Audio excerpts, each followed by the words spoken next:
So I switched out here because I think my screen capture software is having problems working with Word. Um, so let's look at this again. Okay, the prediction equation for linear regression is y equals a plus bx. What is y? The unknown value of the dependent variable. So we're predicting it, so we don't know the value.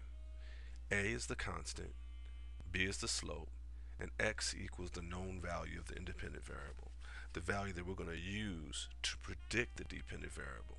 So in this case, we're going to look at our coefficients table. Okay, so again, we already identified the fact that there's a significant relationship between hours per week spent working and students' current GPA. All right, we know that a little over 7% of the variation in students' current GPA is explained by hours per week spent working. Okay, so now we're going to create an equation that will allow us to say, okay, what about a 40-hour per week student? What would their GPA likely be using this regression analysis so we can actually predict a value? So let's go ahead and put our formula together here. Okay, so y, okay, which would be our unknown value of our dependent variable, equals a, our constant. What's our constant? This is our constant. We're going to look at unstandardized coefficients, and we're going to look at our constant a, which is our constant 2.965, 2.965, plus b, our slope. What's our slope?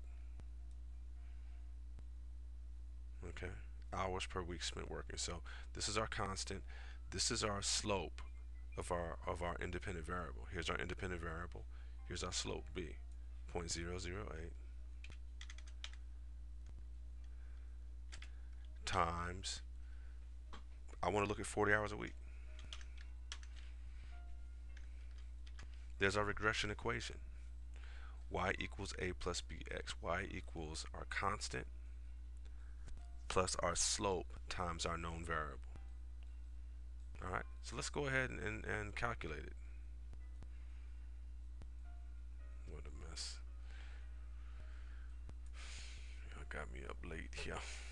Okay, so I'm going to go ahead and do 0.008 times 40 plus 2.965. So in this case, a student working 40 hours a week should have a GPA of 3.285. That's it. All right. So when you're looking at that table or the regression output, you're going to go here. Is it significant? You're going to go here. How much variation is explained in the dependent variable by the independent variable? And then you're going to go to our standardized coefficients, and you're going to say, all right, well, what would the equation look like if I wanted to predict the dependent variable from the independent variable? And the only two values that you're interested in are here. Okay, so we're going to do another one in the next video.